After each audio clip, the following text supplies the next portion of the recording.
tanganku yang kecil, hati-hati tanganku yang kecil. Tuhan yang melihatmu amat sayang padamu, hati-hati tanganku yang kecil.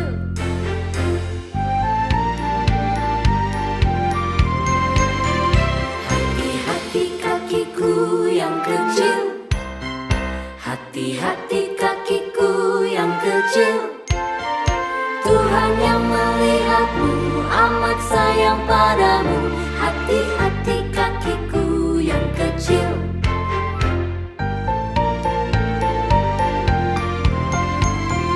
Hati-hati mulutku yang kecil, hati-hati mulutku yang kecil. Tuhan yang melihatmu amat sayang padamu, hati-hati mulutku yang kecil.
Hai jiwaku, tahan derita, jangan mengeluh. Serahkan sajalah pada Tuhanmu segala duka yang menimpamu. Allah setia, tak mengecewakan, yang dinaungannya ingin berteduh.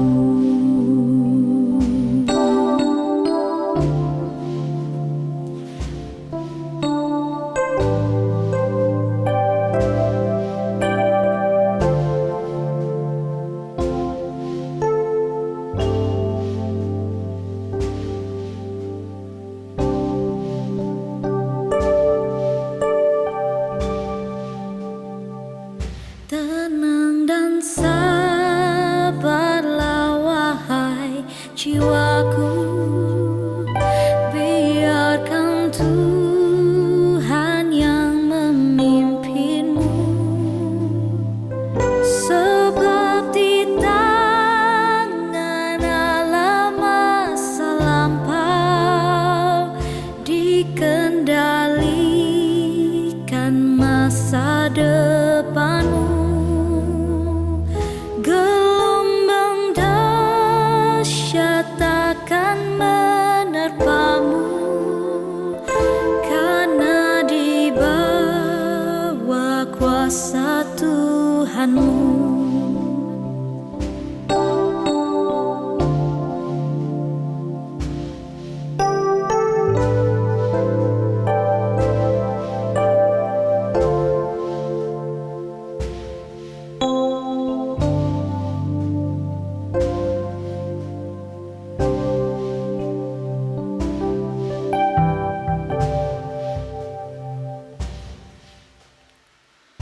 Tenang dan sabarlah wahai jiwaku, bila berpulang sobat terdekat, dan kau dirundung oleh kesedihan, Tuhan mengangkat duka yang berat. Kasih karunia akan kau terima dari Tuhanmu, sumber al-hayat.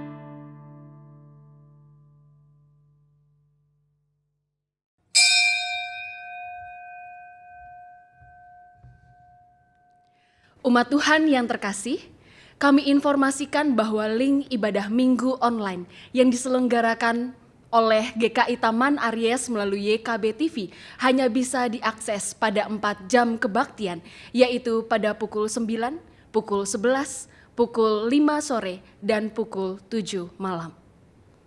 Meskipun secara virtual, namun kita tetap dapat mewujudkan aspek persekutuan dengan beribadah bersama dalam waktu yang sama.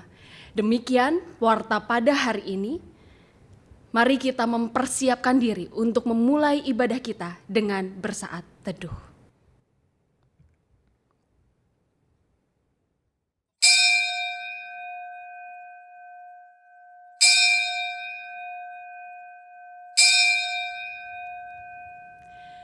Selamat hari Minggu umat terkasih, selamat bersekutu kembali di dalam ibadah minggu hari ini.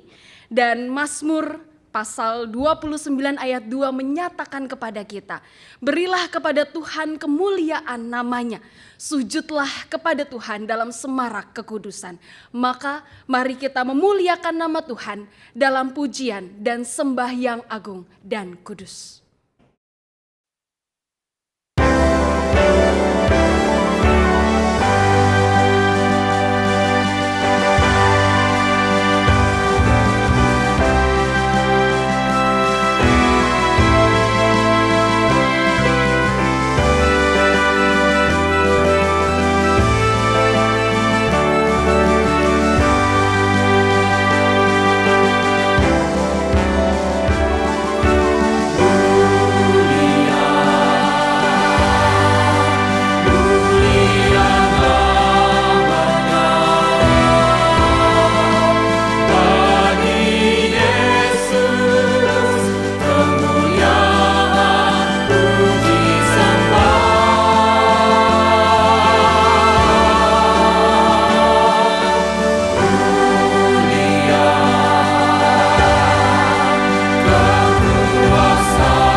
Pertolongan kita adalah di dalam nama Tuhan yang menciptakan langit dan bumi.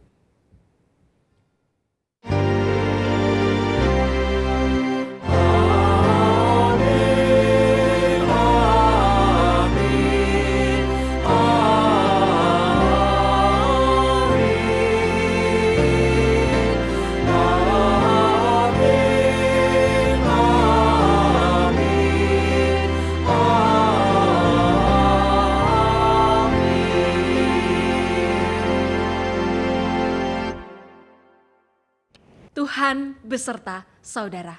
Dan beserta saudara juga. Ibu bapak dan rekan-rekan semuanya, tidak bisa disangkal kalau kita tinggal di dunia yang penuh dengan persaingan. Apakah betul?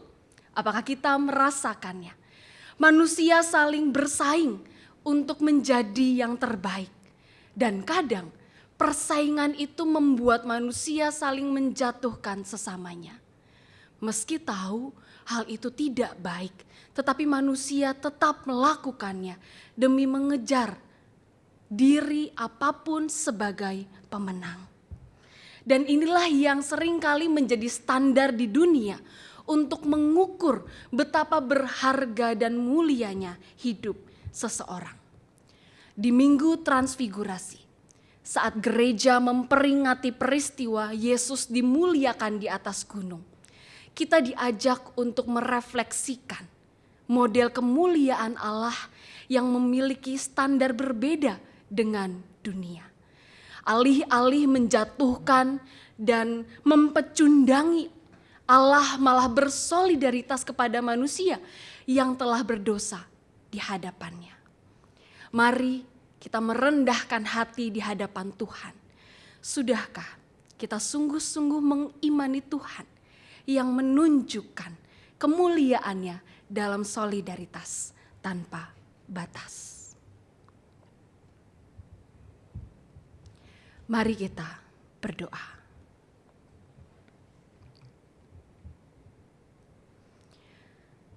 Dari hati kami yang terdalam ya Tuhan, sesungguhnya kami sangat rindu. Kami rindu untuk selalu hidup sesuai dan kehendak-Mu. Namun dosa menutupi hati kami. Menutupi hati untuk kami bisa peka pada sabda dan kehendak-Mu. Dan akhirnya kami gagal memahami kehendak Tuhan. Kami keliru memaknai kemuliaan-Mu. Ampunilah kami ya Tuhan. Kasihanilah kami di dalam kemurahan-Mu. Di dalam nama Tuhan Yesus, Sang sumber air hidup yang selalu menyediakan air segar untuk membasuh kami dari dosa dan celah. Amin.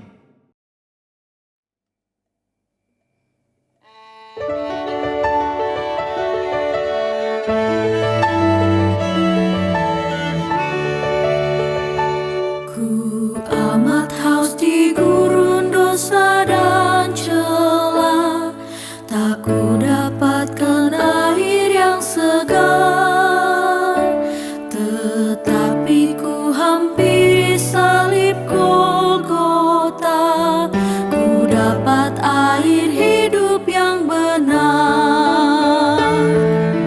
Minum pada sumber air hidup, puas jiwaku, bersuka hatiku. Minum pada sumber air hidup, oh ajaib dan berlimpah bagiku.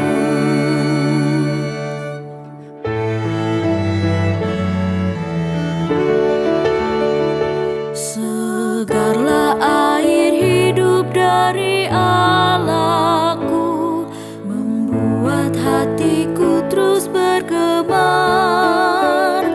Anugerah dan kemuliaan pun milikku, tetap ku puji Allah yang besar. Minum pada sumber air hidup, puas jiwaku, bersuka hatiku. Minum pada sumber air hidup, oh ajaib dan berlimpah bagiku.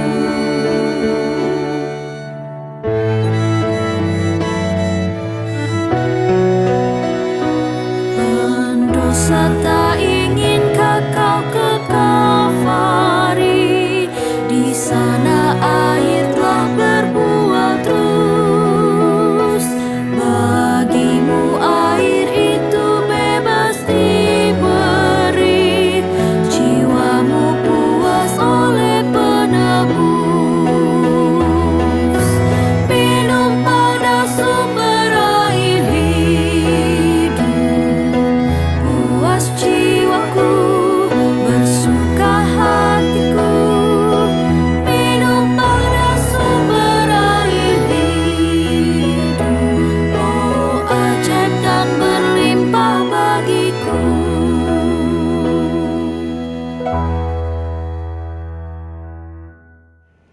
Bagi setiap orang yang menyesali dosanya, disampaikan berita keselamatan seperti yang tertulis di dalam 2 Tesalonika 2 ayat 13 sampai 14. Tetapi kami harus selalu mengucap syukur kepada Allah karena kamu, saudara-saudara yang dikasihi Tuhan, sebab Allah sejak semula telah memilih kamu untuk diselamatkan dalam roh yang menguduskan kamu dan dalam kebenaran yang kamu percayai.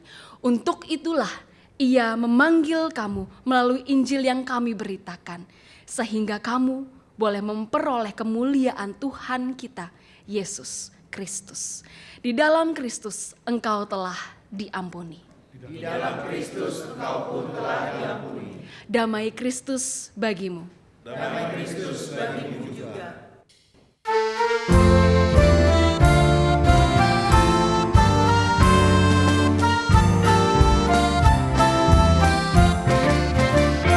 Perubahan besar di kehidupanku sejak Yesus di hatiku.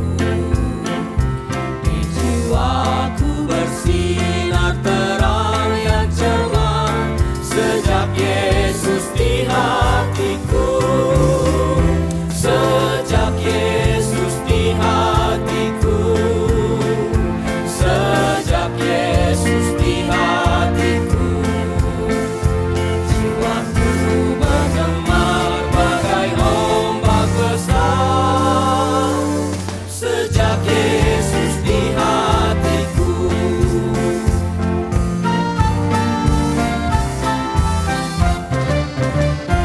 Aku tobat kembali ke jalan benar sejak Yesus di hatiku.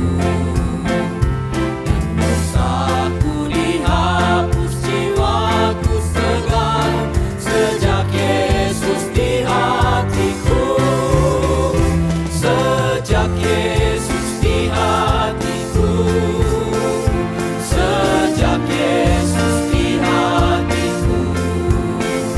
Jiwaku bergemar bagai ombak besar sejak Yesus di hatiku.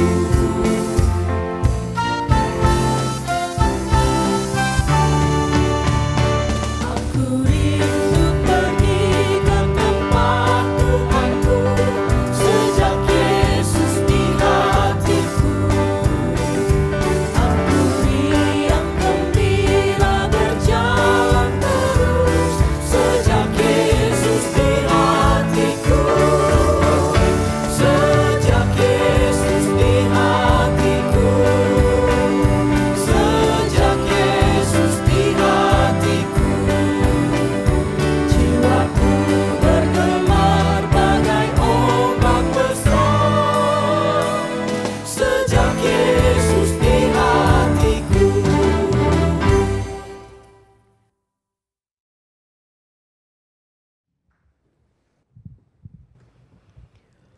Umat yang dikasihi Tuhan, mari kita bersama berdoa. Ya Allah Bapa yang kami kasihi, yang juga sangat mengasihi kami, yang senantiasa menganugerahi rahmat yang besar dari hari ke hari, dari waktu ke waktu. Kami bersyukur saat ini kami memiliki kesempatan untuk kami membaca dan merenungkan beberapa bagian firman Tuhan.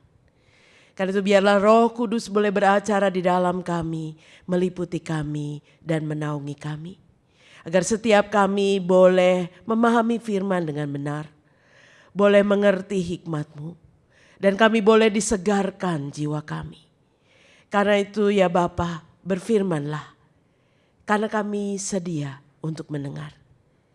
Di dalam Kristus kami berdoa. Amin.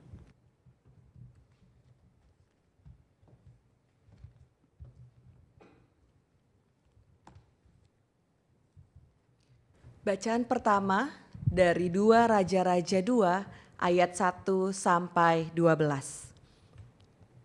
Ketika Tuhan hendak mengangkat Elia ke surga dalam angin badai, Elia dan Elisa sedang dalam perjalanan dari Gilgal.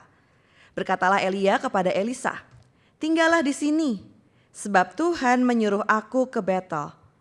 Tetapi jawab Elisa, "Demi Tuhan yang hidup dan demi hidupmu sendiri, aku tidak akan meninggalkan engkau." Lalu mereka pergi ke Betel. Rombongan nabi yang ada di Betel keluar menemui Elisa dan berkata kepadanya, tahukah engkau bahwa pada hari ini tuanmu akan diambil oleh Tuhan dari hadapanmu? Jawabannya, ya, aku juga tahu, diamlah. Elia berkata kepadanya, Elisa, tinggallah di sini, sebab Tuhan menyuruh aku ke Yeriko. Tetapi ia menjawab, demi Tuhan yang hidup dan demi hidupmu sendiri, aku tidak akan meninggalkan engkau. Lalu sampailah mereka di Yeriko. Rombongan nabi yang ada di Yeriko mendekati Elisa dan berkata kepadanya, tahukah engkau bahwa pada hari ini tuanmu akan diangkat oleh Tuhan dari hadapanmu? Jawabnya, ya, aku juga tahu, diamlah. Elia berkata kepadanya, tinggallah di sini, sebab Tuhan menyuruh aku ke sungai Yordan. Jawabnya, demi Tuhan yang hidup dan demi hidupmu sendiri, aku tidak akan meninggalkan engkau. Lalu keduanya melanjutkan perjalanan. 50 orang dari rombongan nabi itu berjalan lalu berhenti agak jauh dari mereka. Sementara keduanya berdiri di tepi sungai Yordan. Elia mengambil jubahnya, menggulungnya, dan memukulkannya ke atas air itu. Terbagilah air itu ke satu sisi dan ke sisi yang lain. Lalu mereka berdua menyeberang di tanah yang kering. Sesampainya di seberang, Elia berkata kepada Elisa, mintalah apa yang dapat kulakukan untukmu sebelum aku diangkat dari hadapanmu. Jawab Elisa, kiranya aku mewarisi 2 bagian dari kuasa kenabianmu. Kata Elia, engkau meminta hal yang sukar. Namun jika engkau dapat melihat aku diambil darimu, hal itu akan terjadi padamu. Jika tidak, hal itu tidak akan terjadi. Sementara mereka berjalan terus sambil bercakap-cakap, tiba-tiba kereta berapi dengan kuda berapi datang memisahkan keduanya. Dan Elia naik ke surga dalam angin badai. Ketika Elisa melihat itu, ia berteriak, Bapakku, Bapakku, kereta Israel dan penunggang-penunggang kudanya. Lalu ia tidak melihatnya lagi. Ia pun merenggut pakaiannya dan mengoyaknya menjadi 2 bagian. Demikianlah sabda Tuhan. Syukur kepada Allah.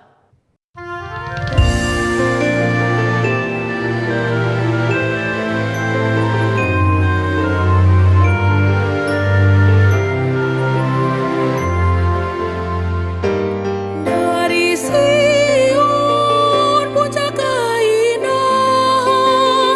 Allah tampil bersinar, Allah tampil bersinar. Langit kabarkan keadilannya, sebab Allah sendiri adalah hakim. Dari Sion puncak keindahan, Allah tampil bersinar, Allah tampil bersinar. Langit kabarkan keadilannya, sebab Allah sendiri adalah hakim. Tuhan Allah yang Maha Kuasa berfirman memanggil bumi, dari terbitnya matahari sampai pada terbenamnya. Sungguh Allah kita datang dan tak akan berdiam diri. Api menjilat di depannya, badai dahsyat di sekitarnya. Dari Sion puncak keindahan, Allah tampil bersinar, Allah tampil bersinar. Langit kabarkan keadilannya, sebab Allah sendiri adalah hakim. Kepada langit di atas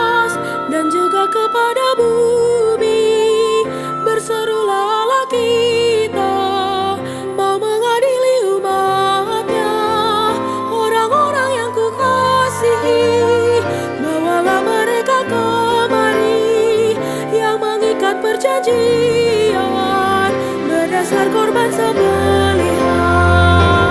Dari Sion ucap keindahan, Allah kami bersinar, Allah kami bersinar.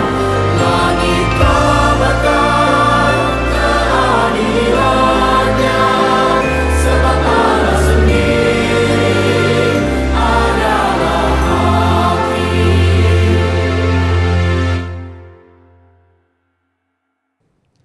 Bacaan kedua dari surat 2 Korintus 4 ayat 3 sampai 6. Jika Injil yang kami beritakan masih tertutup juga, Injil itu tertutup untuk mereka yang akan binasa, yaitu orang-orang yang tidak percaya, yang pikirannya telah dibutakan oleh ilah zaman ini, sehingga mereka tidak melihat cahaya Injil tentang kemuliaan Kristus yang adalah gambar Allah. Sebab bukan diri kami yang kami beritakan, tetapi Yesus Kristus sebagai Tuhan, dan diri kami sebagai hamba-Mu karena kehendak Yesus. Sebab Allah yang telah berfirman, dari dalam gelap akan bercahayalah terang, Ia juga yang membuat terang bercahaya di dalam hati kita, supaya kita beroleh terang dari pengetahuan tentang kemuliaan Allah yang tampak pada wajah Kristus. Demikianlah sabda Tuhan. Syukur kepada Allah.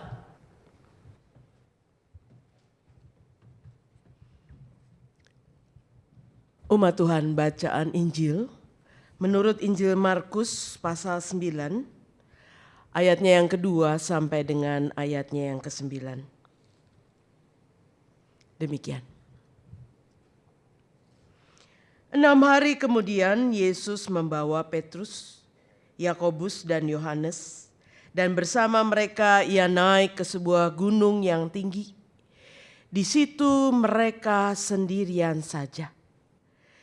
Lalu Yesus berubah rupa di depan mata mereka, dan jubahnya sangat putih berkilauan. Tidak ada seorang penatu pun di dunia ini yang dapat memutihkan pakaian seperti itu. Lalu tampaklah kepada mereka Elia bersama dengan Musa. Keduanya sedang berbicara dengan Yesus. Kata Petrus kepada Yesus, "Rabi, sungguh baik kita berada di tempat ini. Biarlah kami dirikan 3 kemah, 1 untuk engkau, 1 untuk Musa, dan 1 untuk Elia." Ia tidak tahu apa yang harus dikatakannya, karena mereka sangat ketakutan. Lalu datanglah awan menaungi mereka, dan dari dalam awan itu terdengar suara, "Inilah anakku yang terkasih, dengarkanlah dia."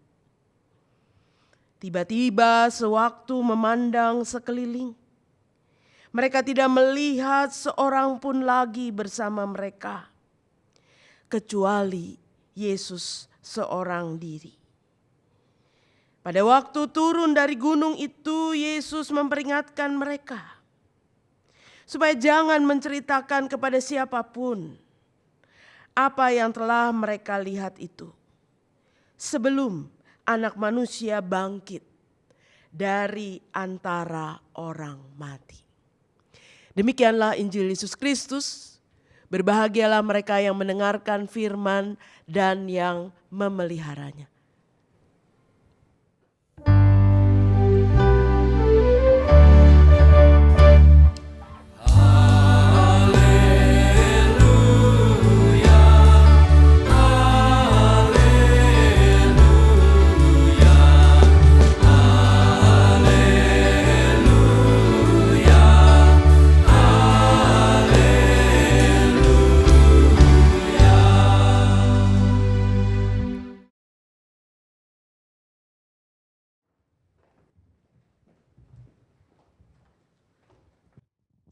Saudara-saudara yang dikasihi Tuhan, saya yakin saat ini kita menjadi orang-orang yang tidak bisa terlepas dari media sosial.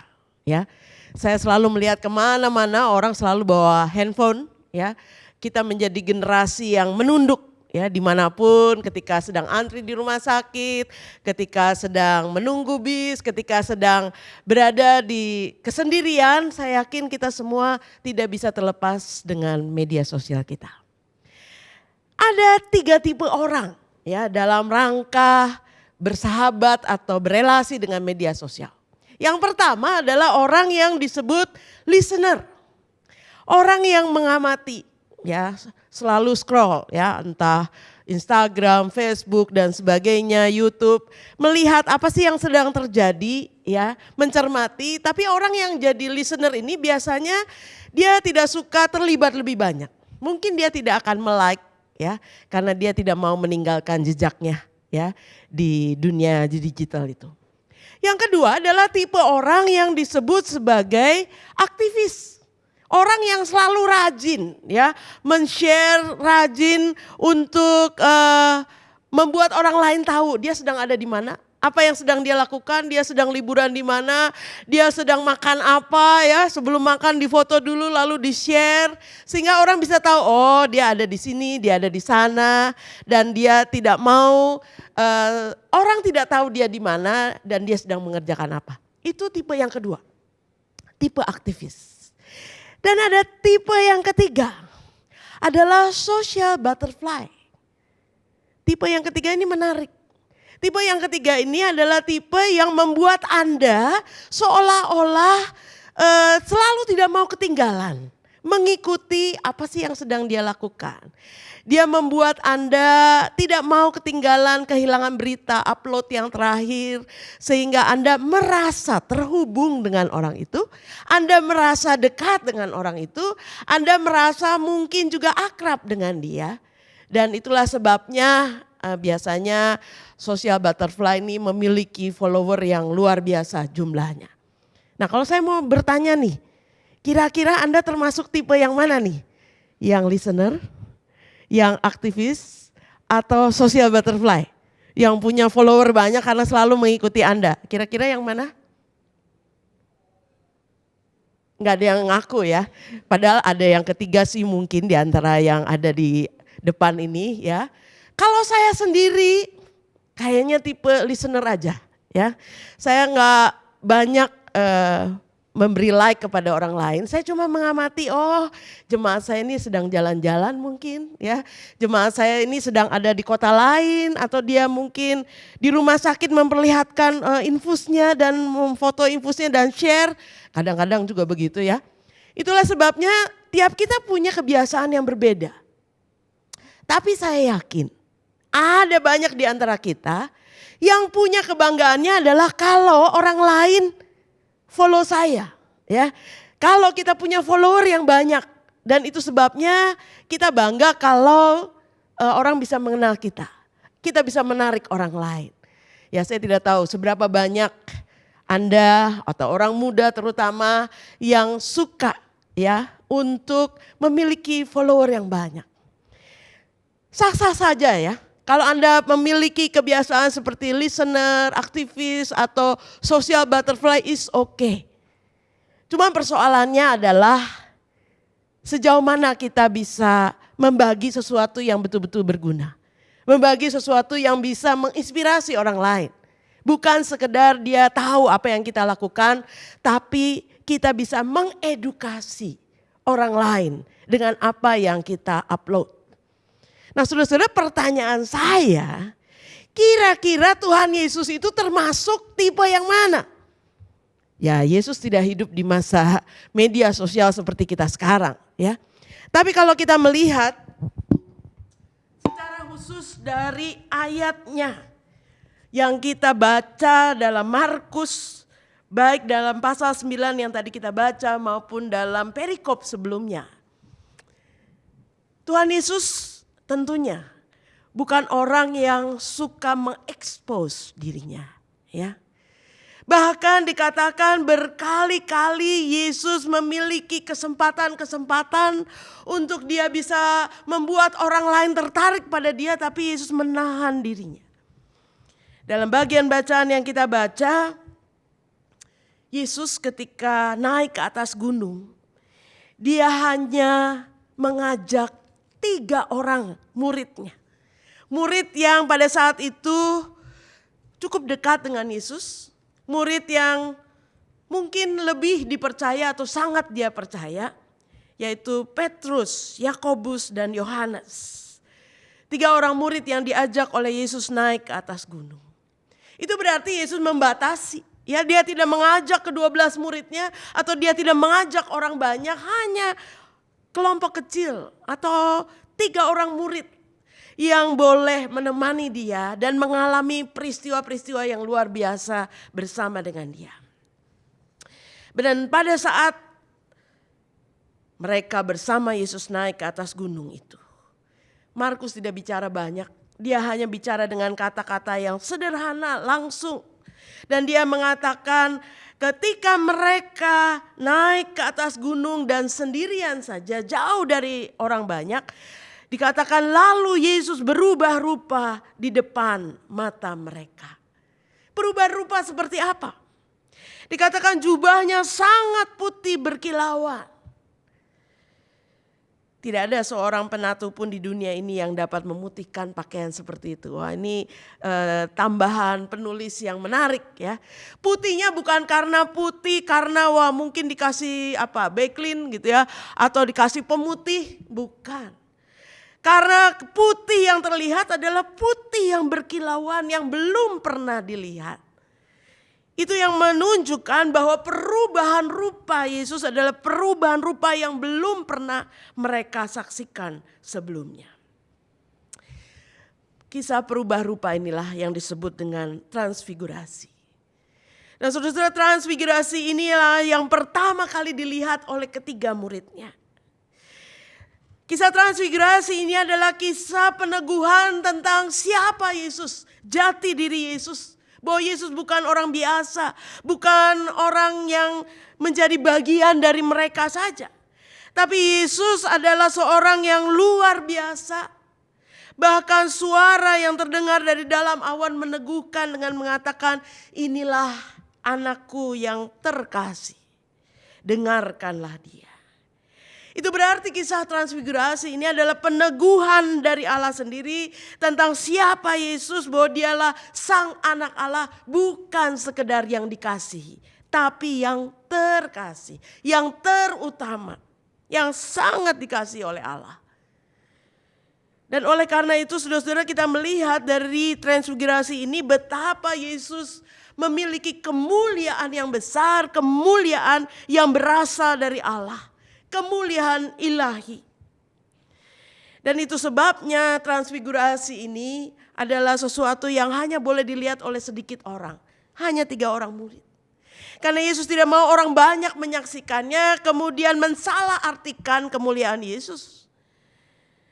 Sebab kemuliaan yang Yesus tunjukkan atau yang Allah hadirkan dalam diri Yesus adalah kemuliaan yang akan menjadi utuh ketika Yesus mengalami penderitaannya. Dalam perikop sebelumnya dikatakan Yesus berkata-kata kepada murid-muridnya bahwa sebentar lagi anak manusia akan menderita, sebentar lagi anak manusia akan ditolak, akan dibunuh dan bangkit sesudah 3 hari. Penderitaan akan dialami oleh Yesus. Tetapi sebelum mengalami penderitaan itu Yesus dimuliakan. Itu berarti penderitaan Yesus bukanlah tanda bahwa Allah tidak menyertai Yesus. Tetapi justru karena Yesus adalah anak Allah yang terkasih, maka Allah menunjukkan kemuliaannya supaya Yesus semakin siap untuk menghadapi penderitaannya dan menunjukkan solidaritasnya kepada manusia yang berdosa. Sehingga Yesus mau mati di kayu salib bagi kita manusia yang berdosa. Itu berarti kemuliaan Yesus dalam kisah transfigurasi ini tidak dimaknai terpisah dengan salib dan solidaritas Yesus bagi manusia. Sebab oleh karena saliblah maka Yesus dipermuliakan oleh Sang Bapa. Supaya Yesus boleh menjalankan misinya dengan sempurna.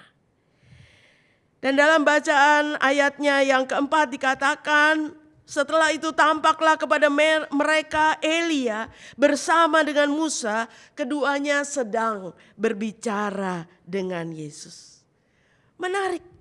Dalam transfigurasi bahkan dihadirkan Elia dan Musa, dua tokoh yang luar biasa di dalam kehidupan bangsa Israel. Musa adalah pembawa kehendak Allah atau hukum Allah, memperkenalkan 10 hukum kepada bangsa Israel dan juga membawa bangsa Israel keluar dari perbudakan Mesir.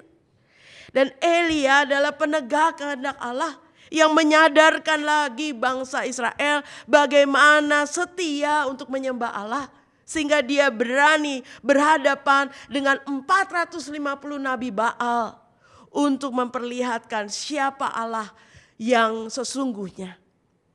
Dan mereka dihadirkan untuk bersama mendukung Yesus yang akan menjalani penderitaannya. Sebab Yesus adalah yang akan menggenapi janji Allah bagi dunia ini. Karena itu kehadiran Musa dan Elia menunjukkan ada kontinuitas dalam rancangan ilahi bagi umat manusia dari waktu ke waktu. Dan saudara-saudara, transfigurasi Yesus yang kemudian ditambahkan dengan kehadiran Musa dan Elia membuat Petrus, seorang murid Yesus yang selalu lebih inisiatif dari murid yang lain, yang selalu lebih responsif untuk menunjukkan sesuatu yang ada dalam dirinya dan dia langsung ungkapkan itu tanpa ragu-ragu.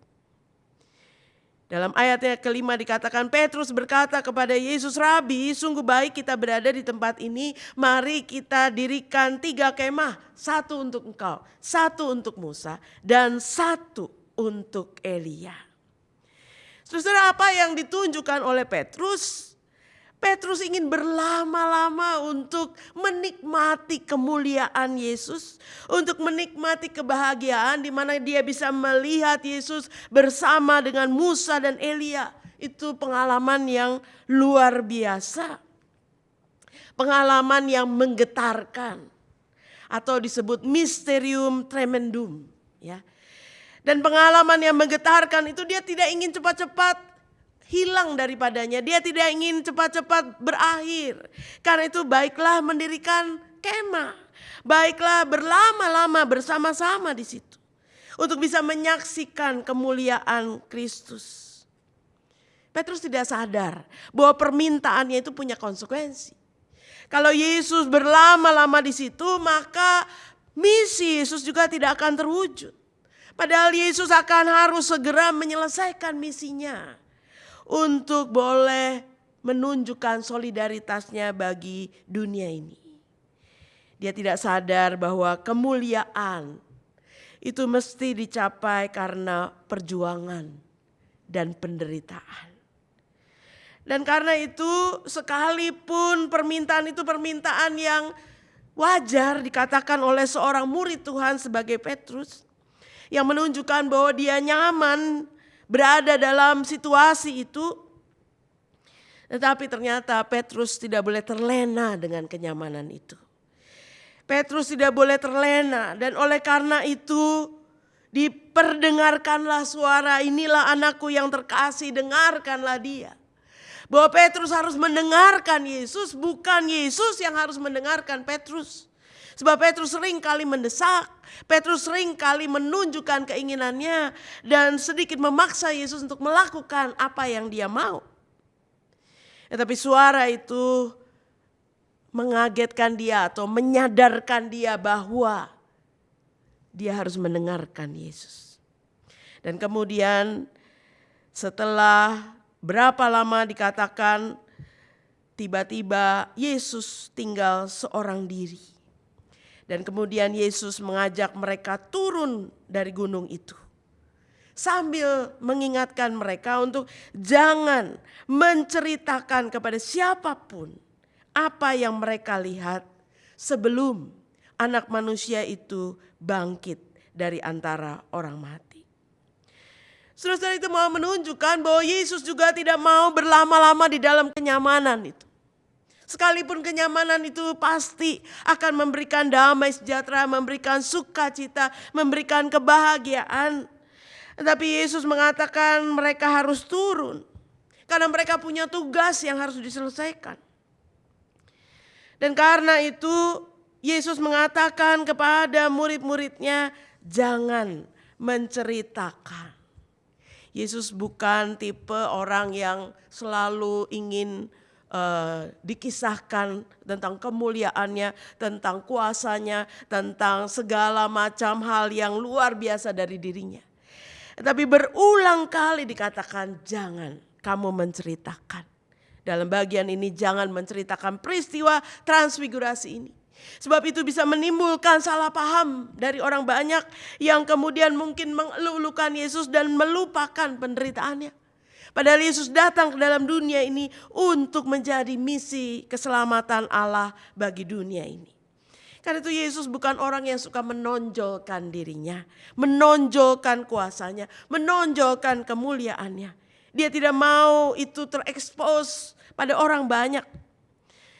Sebab semuanya tidak berarti tanpa penuntasan misi Allah, tanpa salib yang harus dia tanggung.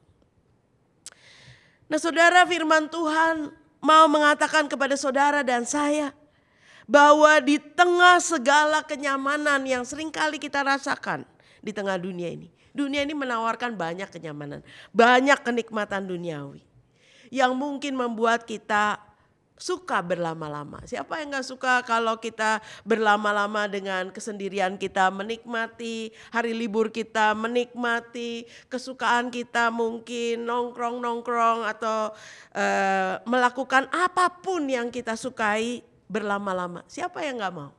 Saya yakin kita suka dengan me time kita, dengan waktu di mana kita bisa merefresh diri kita. Tetapi justru firman Tuhan ini mau menyadarkan kepada kita bahwa di tengah segala kenyamanan yang bisa kita nikmati, Tuhan punya tawaran lain. Tuhan punya tawaran lain kepada kita untuk menjadi orang-orang yang tahu menempatkan diri kita, untuk menunjukkan solidaritas kita terhadap kehidupan sesama kita di tengah penderitaan. Tawaran Tuhan tentu tidak populer. Tawaran Tuhan pasti kurang menarik. Karena siapa yang mau menstop kenyamanannya kemudian harus melakukan segala sesuatu yang mungkin tidak berasal dari dirinya sendiri. Tapi itulah tawaran Yesus kepada kita. Tawaran Yesus untuk bisa menyetop kenyamanan kita untuk melanjutkan misi kita di tengah dunia ini. Saudara dan saya diajak di tengah segala macam kebiasaan kita untuk mungkin menikmati kesendirian kita, menikmati kebersamaan kita dengan orang lain. Mungkin juga sibuk mencari follower di dunia medsos. Saudara dan saya diingatkan kembali bahwa kita punya tugas di tengah dunia ini. Sama seperti Kristus. Dia tahu bahwa dia datang ke dalam dunia ini untuk menderita, untuk mati di kayu salib dan untuk memberikan kebebasan manusia dari segala dosa. Dan karena itu melalui peristiwa transfigurasi Yesus mengajar kita bahwa kemuliaan bukan suatu yang bisa kita dapat hanya untuk diri kita sendiri. Tetapi kemuliaan itu akan menjadi satu dengan peran kita, keterlibatan kita di dalam misi Allah di tengah dunia ini. Kristus punya tugas dan misi yang harus dia lakukan, yaitu mati di atas kayu salib bagi kita. Saudara dan saya juga dihadirkan di tengah dunia ini bukan tanpa maksud. Tuhan pasti punya rencana bagi setiap orang. Dan saudara dan saya diajak untuk menjadi orang-orang yang terlibat di dalam penderitaan dunia ini, terlibat di dalam empati kita kepada kehidupan sesama kita. Bagaimana kita bisa menghadirkan sukacita, menghadirkan kasih, menghadirkan damai sejahtera sebagaimana yang Kristus tunjukkan.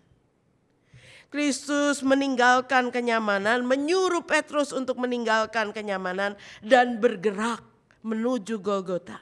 Bergerak untuk melanjutkan misi Allah bagi dunia ini. Dan oleh karena itu Kristus juga mengajak kita tidak berlama-lama, tidak bersantai-santai dengan kenyamanan kita. Tapi tahu apa yang harus kita lakukan ke depan. Tahu apa yang Tuhan ingin kita lakukan dalam hidup ini. Kristus mengajak kita untuk berjalan bersamanya, melakukan solidaritas bagi dunia ini tanpa batas. Supaya kita bisa menyatakan kasih Tuhan kepada siapa saja. Mungkin kita tidak bisa melakukan untuk banyak orang. Siapa saya? Saya nggak bisa melakukan banyak. Saya bukan siapa-siapa. Mother Teresa mengatakan kalau kita tidak bisa memberi makan 100 orang. Berilah makan 1 orang saja yang Tuhan hadirkan di dekat kita atau di sekitar kita. Itu berarti dalam rangka kita terlibat di dalam misi Allah bagi dunia ini. Kita tidak bisa katakan saya tidak bisa melakukan banyak. Tuhan mau mengajak kita untuk melihat, memperhatikan. Sehingga kita mau ambil bagian untuk solidar terhadap kehidupan sama kita. Mungkin hal yang terbatas, hal yang sedikit, hanya berbagi hal yang sederhana. Tapi kita mau ambil bagian melakukannya bagi Tuhan. Tuhan mengajak kita untuk berjalan bersamanya. Tuhan mengajak kita untuk ikut jalannya. Tuhan mengajak kita untuk mengikuti teladannya. Supaya dunia ini bisa melihat kasih-Nya yang besar. Yang terpancar melalui saudara dan saya. Amin.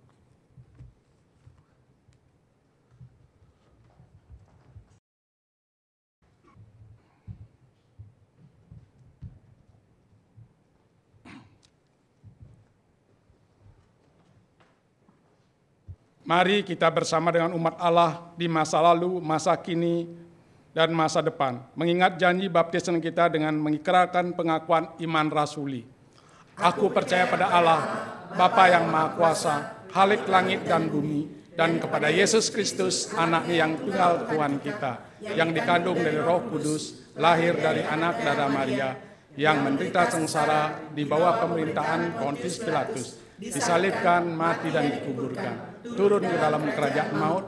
Pada hari yang ketiga, bangkit pula dari antara orang mati, naik ke surga, duduk sebelah kanan Allah, Bapa yang Maha Kuasa. Dan dari sana Ia akan datang untuk menghakimi orang yang hidup dan yang mati. Aku percaya pada Roh Kudus, gereja yang kudus dan am, persekutuan orang kudus, pengampunan dosa, kebangkitan orang mati, dan hidup yang kekal. Amin.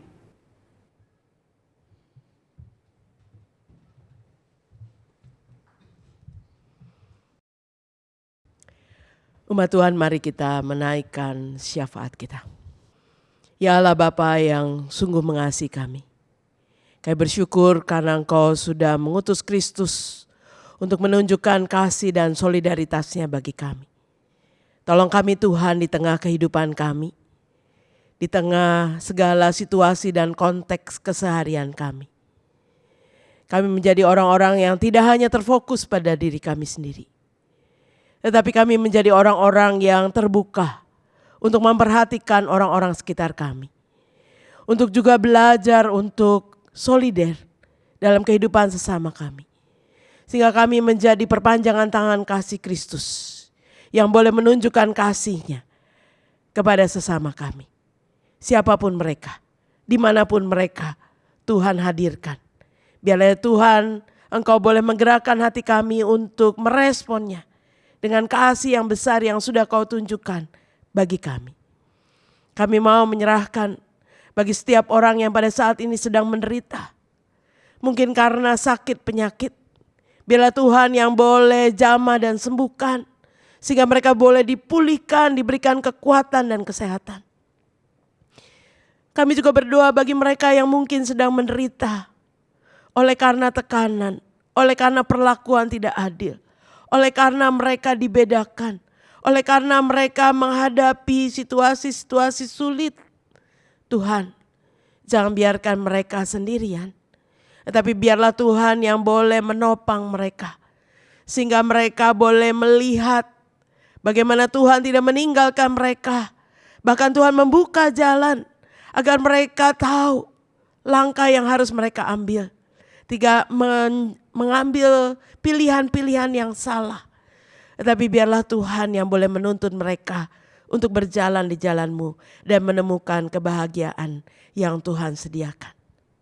Kami juga berdoa bagi gereja-gereja Tuhan yang akan mempersiapkan Rabu Abu, yang akan mengawali Minggu Prapaskah. Ketika kami sebagai umat Tuhan diundang untuk menghayati penderitaan Kristus, biarlah Tuhan boleh sungguh-sungguh menolong kami, untuk kami boleh ikut mengalami, ikut merasakan, ikut menghayatinya, dan boleh bersama-sama memulainya pada hari Rabu Abu. Biarlah Tuhan persiapkan gereja Tuhan di dalam mempersiapkan semua ibadah-ibadahnya, dan jemaat Tuhan juga boleh ambil bagian di dalamnya untuk bersama dengan gereja Tuhan bersama-sama memasuki Minggu Prapaskah di dalam perenungan, di dalam pergumulan, dan di dalam penghayatan yang benar. Kami juga mau menyerahkan ya Tuhan bagi persiapan pemilu yang akan segera dilakukan pada tanggal 14 Februari. Tuhan, kami yakin dan percaya Tuhan tidak tinggal diam. Tuhan mengasihi bangsa ini dan Tuhan akan melindungi bangsa ini. Karena itu ya Tuhan, kami memohon agar Engkau sendiri boleh menolong, agar pemilu pesta demokrasi di Indonesia boleh berjalan dengan lancar. Rakyat boleh belajar untuk memilih dengan pilihannya masing-masing dan siap di tengah segala macam perbedaan. Tuhan sendiri yang boleh memberikan segala yang baik bagi bangsa ini. Lindungi bangsa ini, jauhkan dari segala macam hal yang tidak kami ingini. Baik konflik yang berkepanjangan, atau kerusuhan, atau segala macam perpecahan. Biarlah Tuhan, Engkau sendiri yang boleh terus melindungi dan mempersatukan bangsa ini. Biarlah TNI dan seluruh jajarannya boleh melakukan tugasnya untuk mengamankan negeri ini. Dan biarlah ya Tuhan, Engkau sendiri yang boleh campur tangan untuk mendudukan seorang pemimpin yang berkenan di hadapan-Mu, yang juga takut akan Tuhan, yang mau mendedikasikan dirinya dan hidupnya bagi kebaikan negeri ini, bagi kesejahteraan negeri ini tanpa membeda-bedakan dari Sabang sampai Merauke. Karena itu kami mau menyerahkan segala proses pemilu dan hasil penghitungannya semuanya ke dalam tangan Tuhan. Biarlah segala yang baik yang boleh terjadi bagi negeri ini. Karena itu ya Tuhan, kami mau menyerahkan diri kami, keluarga kami, jemaat kami, dan juga bangsa ini. Hanya di dalam nama Tuhan kami, Yesus Kristus. Amin.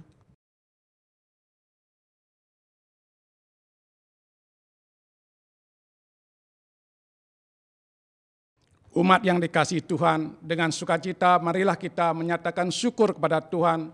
Persembahan syukur ini kita dasarkan pada Mazmur 54 ayat 8. Dengan rela hati aku akan mempersembahkan kurban kepadamu, bersyukur kepada namamu sebab Engkau baik ya Tuhan. Saudara-saudara dapat mengirim persembahan ke rekening gereja Bapak Ibu masing-masing melalui scan kuris yang sudah tersedia di gereja masing-masing.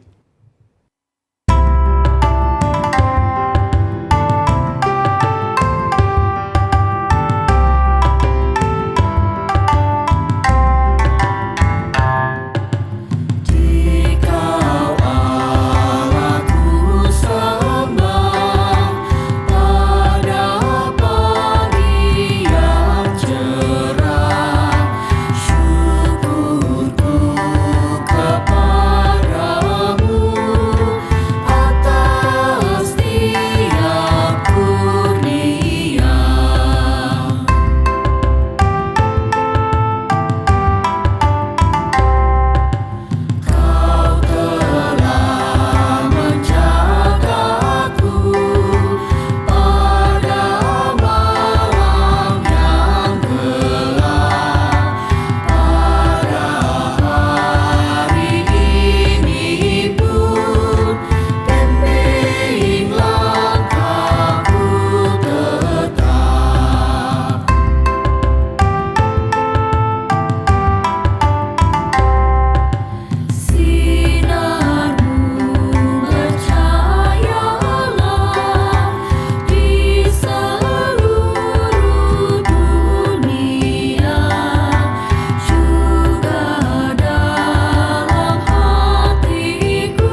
Mari kita berdoa.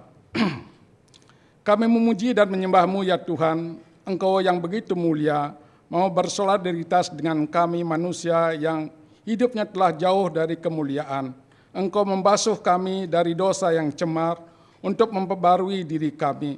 Sebagai ungkapan syukur atas karya-Mu, kami menyerahkan persembahan materi maupun diri kami untuk dipakai oleh-Mu dalam misi kerajaan Allah. Di dalam nama Tuhan Yesus kami berdoa. Amin.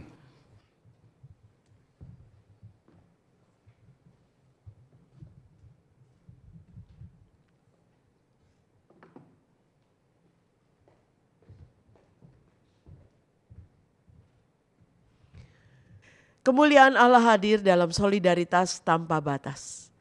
Maka mari kita rayakan kemuliaan-Nya dalam solidaritas dengan sesama manusia dan ciptaan.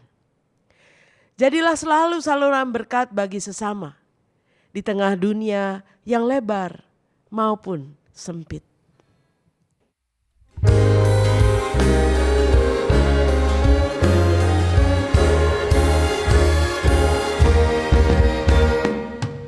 Jalan hidup yang lebar sempit, orang sedih mengerang. Tolong mereka yang dalam gelap, bawalah sinar terang. Pakailah aku jalan berkat-Mu,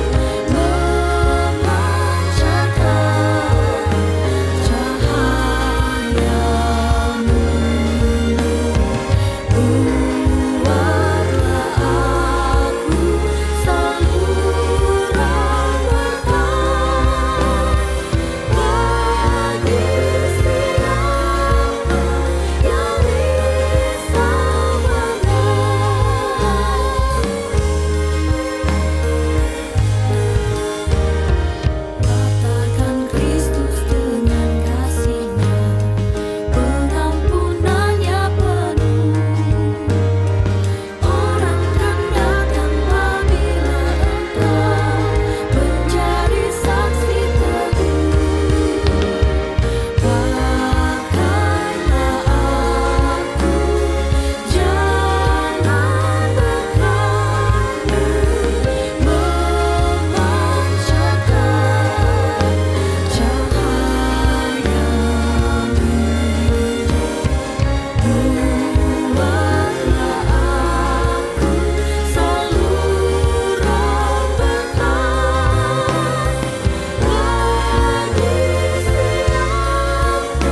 yang risau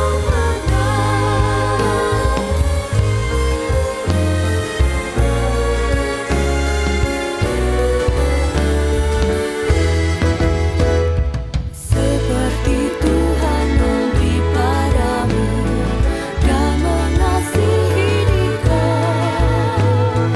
Beri bantuan-Mu di mana perlu, Yesus mengutus Engkau. Pakailah aku jalan berkat-Mu, memancarkan cahaya-Mu. Buatlah aku saluran berkat bagi siapa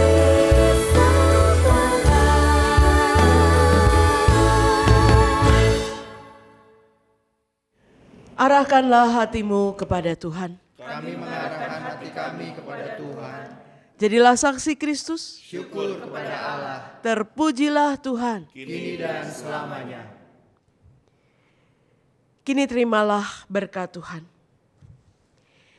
Kiranya anugerah dan cinta kasih dari Allah Bapa dalam Putranya Yesus Kristus serta persekutuan Roh Kudus meneguhkanmu untuk menjalani hidup dan menjadi saluran berkat bagi sesama. Maka kemuliaan Allah akan terpancar dari wajahmu dari sekarang ini sampai selama-lamanya.